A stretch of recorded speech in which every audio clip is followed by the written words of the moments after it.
to be quite frank, one of my homeboys got on the witness stand. He snitched on me.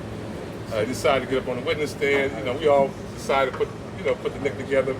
It all went good, and then it went bad in the end when they caught another case. So he decided to come grab me up and snitch on me.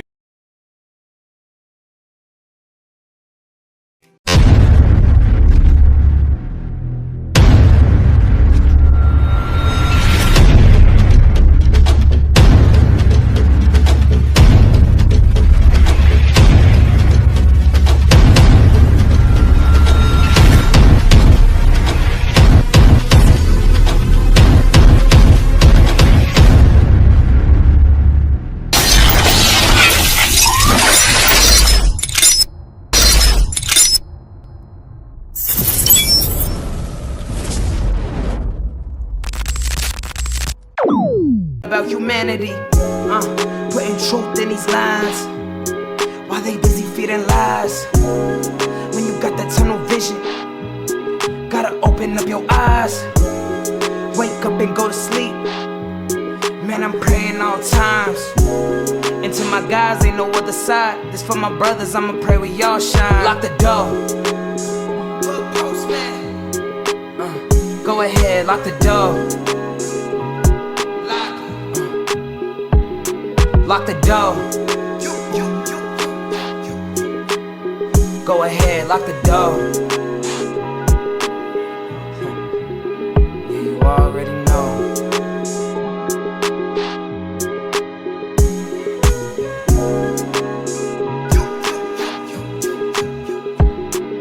Depending on the lessons, some people eat, some people learn. But the game is gonna send you big. Lock the door. Professor Melly Mail, the Hood Postman. So who am I with today? Hey, you here with Arthur Nyerere Jase, man. I'm here working on a TV series, and I got my crew right here. We working and having a little fun. And hey, here they are. What's going on? How y'all doing? This is amazing to be here with you guys, sharing time and space. West Coast, Los Nyerere, Angeles. West Coast, Los Angeles. There it is. Nyerere, I want to come back to you. When inspired the Gangsta Jake character, and who did you use to identify with this character? Because there's always a measure. Well, actually, what inspired this character is the name. It's a couple different reasons. The name is based on one of my homeboys that was actually murdered quite some time ago. One of my real tight partners. I decided to use his name to carry his legacy on, so that inspired the name. As far as the story kind of developed out of me being incarcerated when I was locked up in the federal system for a bank robbery. And to be quite frank, one of my homeboys got on the witness stand. He snitched on me. He decided to get up on the witness stand. You know, we all decided to put the nick together. It all went good, and then it went bad in the end when they caught another case. So he decided to come grab me up and snitch on me. So when I wrote the book, what inspired me to do it was Hold the book up. this right here is the book right here, the first volume. So when you wrote the book, it inspired you what? It inspired me to, I'll be candid, to not want to get out and kill nobody. So I said, let me put this up in a book. Let me just write about it instead of really want to get out and do it. So to keep myself from spending the rest of my life in prison, I said, let me write a book about it and put my anger into this story. So let me capture this for a moment. So you took that anger, that energy that developed from anger, and you poured it into a book form, right? I put it into a book form, right. And that worked best because, I mean, we all know that, that a lot of times if we let our emotions run, because of emotions, things seem to go haywire. Right, we've been in prison for the rest of our life, and who did that? You know how sweet it is on the street, so why go back when we know the story? That, in addition to, I was sentenced to 14 years for bank robbery. After doing like 10 years at a time, I decided to go ahead and do that story because I got a little bored, if you will. I got a little bored and I just wanted to keep it going, you know what I'm saying? So I decided to write this book. So this is where we at right now. Bank robbery, what was that like? Oh man, it was a cold experience, robbing banks. It was, something we did back in the days. It was kind of like the hustle, when you're down to get the money, you just go get it. At one point, we were selling drugs, and then that kind of played out. I went out of state, came back from out of state, different states, and it was just like fast money. So I got kind of hooked on it. Have you ever questioned that mindset what led to you delving into bank robbery? Not really, because the mindset, it's the mindset of a hustler. It just wasn't about the bank robberies, it was just about getting money. I just always had a desire to be rich, to be a millionaire. And that's kind of why I'm on this path right here now. I figure if I could put energy into taking risks to rob banks, to do all this other stuff that I've been caught up in high-speed chases and been in prisons behind, I could put the same energy into this project and succeed. By the way, you from 5 Tray Avalon, right? Yeah, I'm 5 Tray Avalon. I see you got that A hat on, man. Yeah, I got the A hat, man. It ain't representing Atlanta, it's representing Avalon, but it's all good, and a good way, because here's the thing: we got a gang problem out here in the city of Los Angeles and around the world. Let's I haven't noticed. Oh, I know you noticed. I know you know something about this thing too. You know something about this thing. Yeah, but we got a problem, man. We out here smacking each other, killing each other off like it's some type of sport, man. And I just put a story together that can actually give people something to think about, and a way to do it in a way that can actually happen. That's the way I feel. Before we get into the cast members, give me a consequential moment in your life that changed your idea about the gang, being a gang member, and now being this guy, this author, this guy that's writing these books, Gangsta Jake, and all that. How did that translate? Well, with me, I'll be honest, man. It kind of has been instilled in me for quite a while, because even before going to prison, because when you ask the question, I start getting ahead of the question and seeing how I can answer it, right? And I was thinking like, okay, I did decide to transition to deal with people from the other side, bloods, if you will, by being in prison, because when we go to prison, I mean, the spots I've been in, we all hang out, we eat the same, meals, we hang out in the same yards and do our thing. So it's like, if we can get along in prison and do this and protect ourselves from other races and stuff, what the hell is going on the street? Why do we come to the street and want to kill each other? So when I first started thinking about answering that question, I thought about going in that direction with it. And that's half of the reason that I did. But really, it's been instilled in me. It's been instilled in me to not want to kill black people for years, because before I went to jail, I know a bunch of bloods and stuff. I used to go out of state, dudes from Crenshaw Mafia. I know a bunch of them.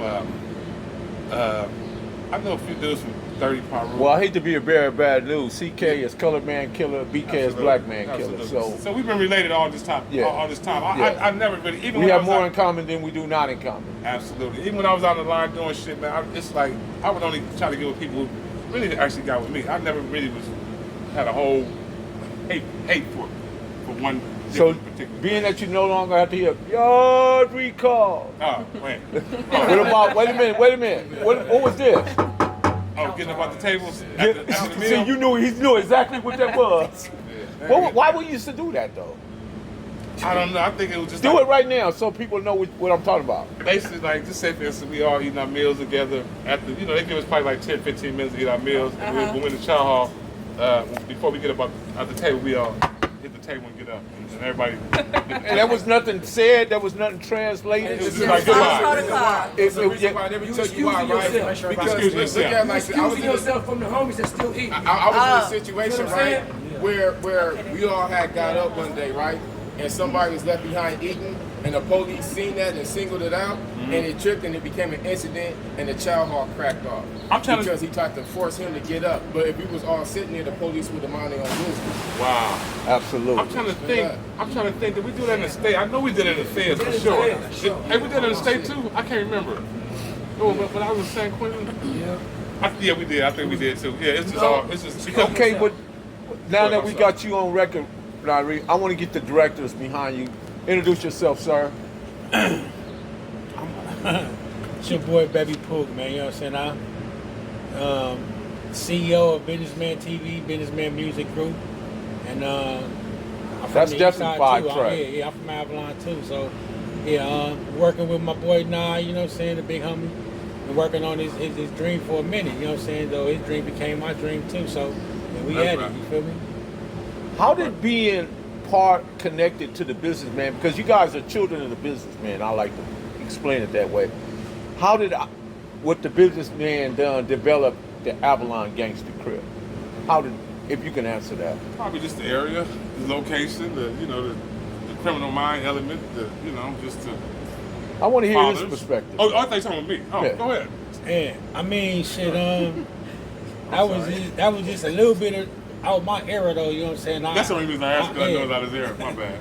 You know what Okay. I'm saying? I'm So like, let I me can't- say this: history is medicine for a sick mind. Within history of the variety of human experience, we can teach and learn from. So it's important that we get that history. And I'm not trying to, No. but I know put it. that together. I know some of it. You know what I'm saying? No, he know. because you're a director, I know that's some of it. important. Yeah, you know what I mean? I know some of it, but I'm just saying, like, it was a little bit out my era, though. So I came in, like, you know what I'm saying, and the end of the 80s, beginning of the 90s. So that was my era. That was like way before, but that's why I choose to name my company behind them, though. Right. You know what I'm saying? Even though Giving reverence, they was praise to that. Right. they was there. They Behind us. always been there, but Still there. it always been like really separate though. It ain't like they really the big homies. Like they, you know what I'm saying? Like they really like was thugging with us, or we was thugging with them, or they gave advice though. They was always around, and we like looked up and admired. But the beautiful thing about it is that you guys had a precedence. You guys had something to we have measure respect. from. and that's what it was. So, Let me come to my youngin' over there because I know he a tiger. Alright, I'm Jake calling from Five Tray Avalon, right? And all my people from over, I got people from businessmen, right? And basically it's like a generational thing, like the gladiators and then all them enterprises and all them areas over there. See, he Ozone. got it. So they was all part of that. And they just controlled that specific area. And, when the Five Trays came along, you know what I'm saying, they pressed for that area, you know what I'm saying? But it didn't become a situation because the businessmen, the Five Trays is always right there. You get what I'm saying? It never really changed. You get what I'm saying? That's like a community park. You feel what I'm saying? So everything is still how it is. You know what I'm saying? If there's some businessmen that still want to come over there, you'll see them over there. I have been up there with the businessmen at the same time the Avalons were there. So, Yeah. I they was over like, there. They I was still excited alive. about it, to be honest. If they still alive, they will be out that park for sure. Got it. Scally Miners, baby. Proof of grind all the time. Music money. Got a dollar sign. Hub City. I'm a street nigga. Streets fuck with me. I'ma keep pushing products till the feds get me. It's guap off top. Diamond Cartier. That nigga Wall won't give a broke bitch the time of day. They see me climbing. They see me shining. That's hard work. Proof of grinding. New money got me tipping in that 550. Ali, bad man, and I'm so pretty. I got that tech with me. That's my hater sprayer. Go big, grind now, nigga, play later. What can I say? I'm addicted to this paper stacking. And I don't talk about it. I just make it happen.